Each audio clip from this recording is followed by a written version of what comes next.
Let's bring in Sagai Raj. He's joining us live from Bengaluru with more details on this. Sagai, let's put the focus on the news break, really, that we put out earlier about questions over Ranya's stepfather, the DGP rank officer Ramachandra Rao. There are allegations that he was involved in a robbery case from a few years ago in Mysuru. What's that about?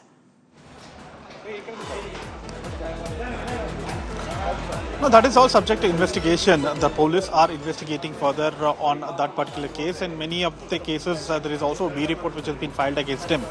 So the police are investigating on the same. Yes, if you see the backtrack of his father, Ramachandra Rao, there are many cases which was been registered. But when it comes to this particular gold smuggling case, the police have to try to connect the dots. If at all, if there are anything which can emerge and which can link with gold smuggling, it is going to be a tough time for his father. That's right. And Sagai, do we know if there's any formal investigation against the DGP rank officer, Ramachandra Rao, as well? He's issued a statement saying he has nothing to do with this. But is it imminent that he could be taken into custody as well to be interrogated? It is all left to the investigating officer because the entire investigation is taken over by DRI, which is a central agency which is investigating on this particular smuggling, because it comes under Customs Department. Probably, if at all, if it is a state agency, we would have got more information on that. When we also interacted with the Home Minister yesterday, Home Minister has categorically mentioned that it is DRIA, which is a central agency which is investigating further. We will extend all our support. If they require anything additional from the state of Karnataka, we will also try to help them. And they will also seek a report on whatever has happened, if there is any kind of nexus, if there is any kind of connection with Ranya Rao, with any politician or any people inside the system, especially when it comes to police department. Remember, she had the provision of getting a security from the Customs Department inside airport till the parking, as she's a daughter of one of the senior IPS officers. So these angles will be considered, and probably the Home Department in Karnataka will seek a report from DRI on the same. Okay, Sagai, just stay with me. Let's really put the spotlight on how Ranya Rao managed to evade authorities for so long. For 1 year, reportedly, she's been running the smuggling racket. Let's break down for you the modus operandi that we've picked up from our sources in the investigative team. Now, Ranya used to tape these gold bars to her waist, to her thighs, and obviously was concealed behind clothing.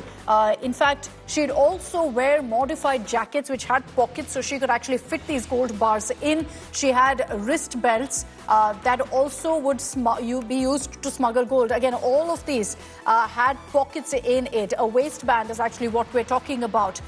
Overall, Ranya visited Dubai 30 times in 2024. In the last 15 days alone, she visited 4 times. And obviously, it's because of this that the authorities had put the spotlight on her, questioning if she has no business interests in Dubai or no personal interest, why is she traveling so often? And considering this is a very popular smuggling route, they immediately started noticing her travel.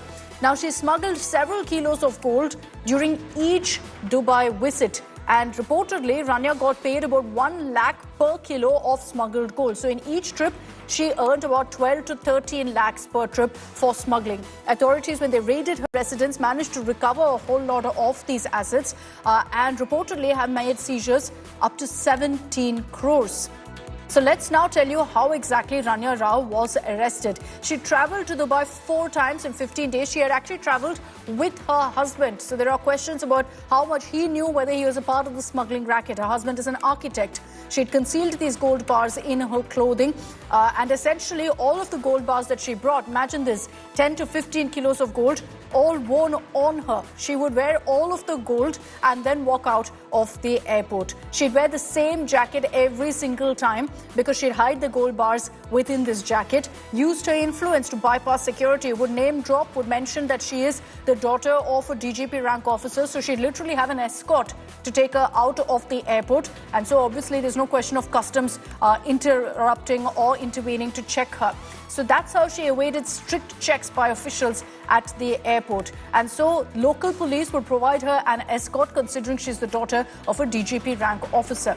Officials suspected her movement, and so they launched a targeted operation. So when she returned at the Bengaluru airport on Monday, she was immediately checked. and promptly arrested by officials. And when they took her into custody, searched her thoroughly, they found gold bars worth 12 crores that was recovered from Ranya. Those are the details of how she was really taken into custody. Sagai Raj is joining us with more details on this. Sagai, what this essentially establishes is that this smuggling racket was rampant for the last 1 year. Now, there are questions about Ranya's father, about Ranya's husband. Now, obviously, this can't be a lone wolf operation. There will be questions about who else was involved. Do we have any details? Was the husband, for example, also involved? Because many of these trips were with him.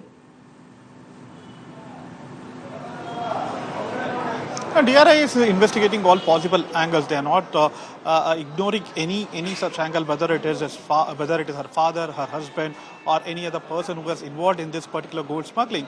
And even if you notice that she was habitual, she was expert in getting all this gold from Gulf countries. And remember that whenever you're traveling to Gulf country, Dubai or Thailand, and that too if you're making any kind of frequent travel quite often, DRI are entitled to check them, especially frisking them and check if they are carrying any kind of these kind of illegal items which has been prohibited or without any kind of customs approval.